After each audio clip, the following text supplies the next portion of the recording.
we're going to be going over Tupac Shakur's natal birth chart. And Tupac is originally from Harlem, New York, born June 16th, 1971. He later located to Oakland, California with his little sister.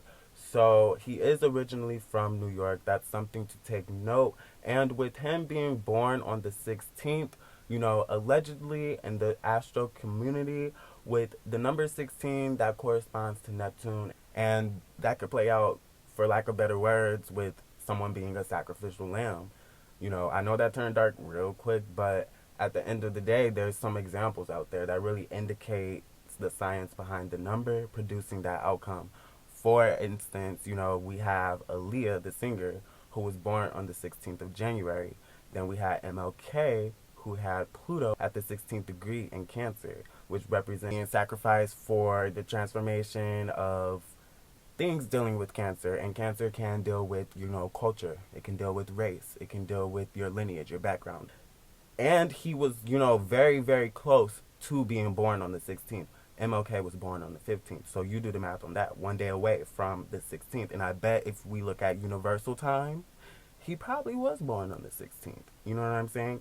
Also, we got Selena Quintanilla, who was born on April 16th, who was fatally gunned down before she could even make a name for herself up in the United States, which made her death even more famous because her being a Pisces, that can deal with her even having this fame while being dead. You know what I'm saying? Because Pisces deal with things you can't see, and her being still famous and even being more famous after dying, that's very much so in the realm of Pisces. Also, Nipsey Hussle. Let's not forget, Nipsey Hussle is a Pisces ascendant at the 16th degree. Similar to Selena Quintanilla, when he passed away, it was highly publicized. It was highly documented. Pisces does deal with the lights and the cameras and stuff like that. But again, it can deal with them not being seen, but still being famous.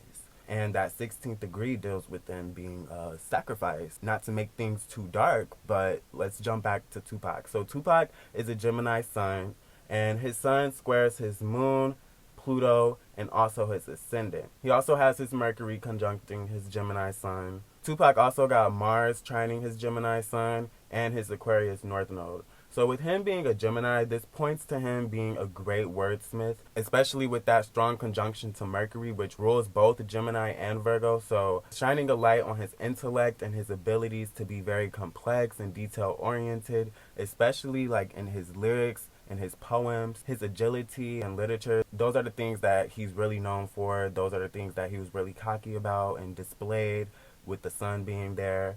Mars in his Aquarius North Node trining his Gemini sun gives him this hot-headed behavior that's very unpredictable and extremely masculine, because Aquarius and Gemini are masculine air signs, and Mars is masculine in nature, and it deals with masculinity. It deals with the man's manhood.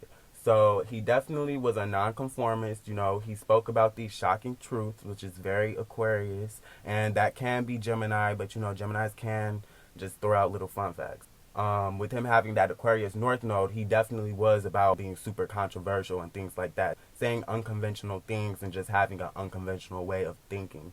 Also, he lived a dangerous, overly masculine lifestyle. Like, he was very much so a macho man. You could say Tupac was that. And a lot of his fans represent who he is. A lot of his fans are very street thug gangsters, you know what I'm saying? And with his Aries moon squaring his ascendant and Pluto, I could see this playing out with him not being comfortable being viewed as a sex symbol, or didn't like the idea of his image involving promiscuity or even putting that on the display, because most of his fans, most of the people that enjoyed his music were men, were very much so masculine men at that. With that square being there, especially having Pluto there as well, and it's just full on masculine energy, I could see him not liking that, not enjoying the attention, especially the attention from men. It could make him uncomfortable. Even though Gemini suns can be bisexuals, they can fall on that queer spectrum, he has too much masculine energy for me to even question that. Also, Aries moon men,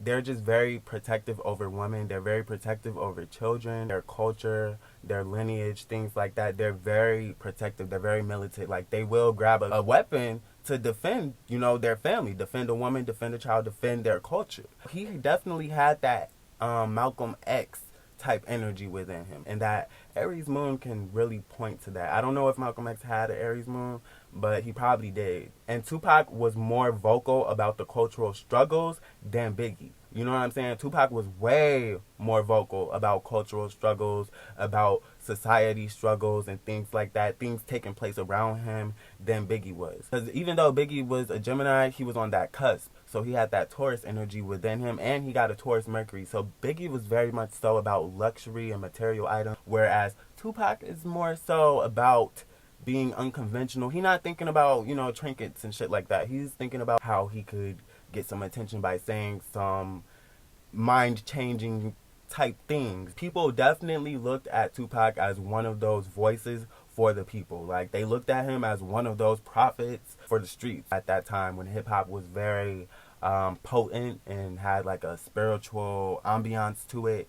Because now it's very dark. It's very diluted with a whole bunch of bullshit and a lot of vultures. But before, hip-hop was a sanctuary. It was a temple. It was a space for black unity, you know what I'm saying? Black excellence, the intellectual conversations that were even had through the lyrics and through hip hop in general were just on a different playing field than now. And Tupac can really take some of the credit for that alongside a lot of great people from the 90s, alongside Biggie as well. They are notorious for, infiltrating and bringing in that gang culture and marketing it within the music. We had other people as well, but I would say Tupac and Biggie really are the face of that. You know what I'm saying? They really are. So Tupac has his Mercury and Venus both in Gemini. So again, him being hot-headed is very much so a thing. He probably attracts other people like this too. He attracts other people who are very much so unpredictable too and could be very flighty as well. This is just that combination where he can say anything and express how he feels in many different ways. Mercury does rule Gemini. They're great writers. They're great poets. So he could say a lot of shit in many different ways, but those actions are unpredictable, and those actions don't match. This is definitely a heartbreaker, you know what I'm saying? Very sloppy when it comes to their love life. He probably was the type like, yeah, don't believe everything you hear or see, especially if it ain't come from me. You know how Hollywood like to manipulate shit, and you know how I really spit it out here. You know how I really talk, so don't be believing shit these motherfuckers say about me. I really can see Tupac saying that to any other females that he laid up with. Aquarius North nodes do attract a lot of rumors. They attract a lot of rumors that are shocking and unbelievable. People just don't believe them. Like, I wouldn't believe they would do this. I wouldn't believe they would act like this. They're very unpredictable people. They tend to just have a lot of rumors around them. People that have that, even Geminis, it rules writing, it rules publication. Mercury rules over that. And they can have a lot of rumors surrounding them, especially because Geminis are known for being two-sided. Again, with him being a Gemini and with him having his Mercury and Venus both being Gemini, he's just unpredictable. He's very flighty and he needs that constant stimulation. These people are all over the place. Again, they are the bisexuals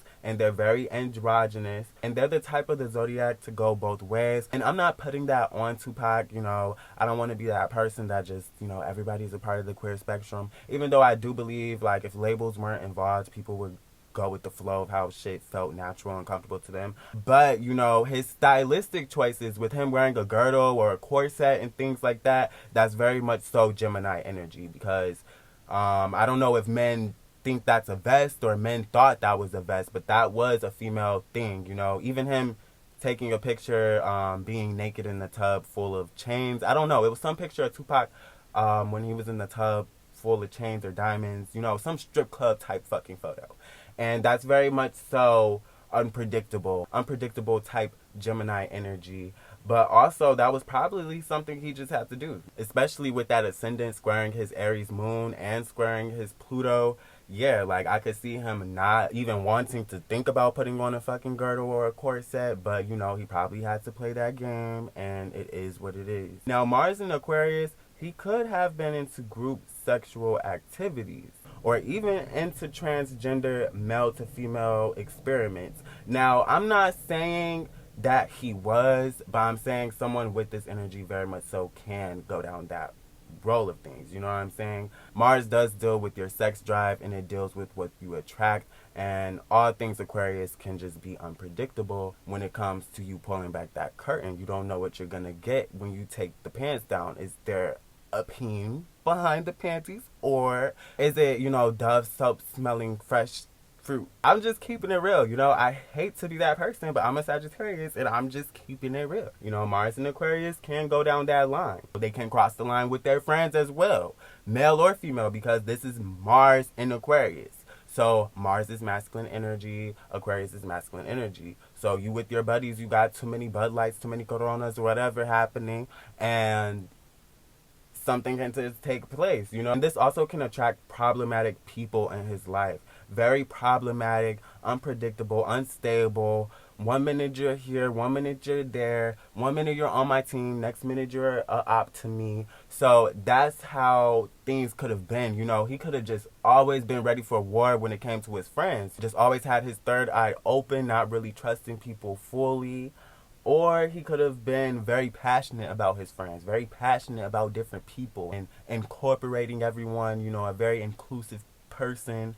Aquarius is all about that. Mars does rule our passions, and it rules the things that we want to share out here, the things we want to showcase. So he very much so can just showcase unpredictable things that he's passionate about, that's unconventional and shocking to other people, very controversial. With Tupac having that North Node be in Aquarius as well, he definitely was fulfilling his natal purpose, especially with him being a number 16, but also touching the hearts of many through his literature. So yeah, in my personal opinion, Tupac definitely was fulfilling his natal purpose with him being that Aquarius North Node. He's a very unconventional, shocking person. He's also a Gemini. In his career, he had a lot of communication with different people from different walks of life, no matter what they looked like. Aquarius is about being all inclusive, including everybody. He definitely stood out by being a nonconformist, by not conforming to society's norms and society's standards of what a black man should be and how a black man should talk and act and things like that. So Tupac definitely was fulfilling his natal North Node purpose. So guys, that was all that I really had to share with you all about Tupac's natal birth chart. I know that this video was kind of quick, but I am in the mix of working on Biggie's video, and that should be up shortly. Both of these videos should be up shortly. But if you enjoyed this video, definitely feel free to give it a like. Also check out some of the other natal birth chart videos on my channel. And if you're into astrology, tarot, spiritual advisement, or spiritual improvement, or even self-improvement, positive affirmations and things like that, then stay tuned for the other videos that I have coming on my channel. I will see you guys in my next video. Thank you for watching.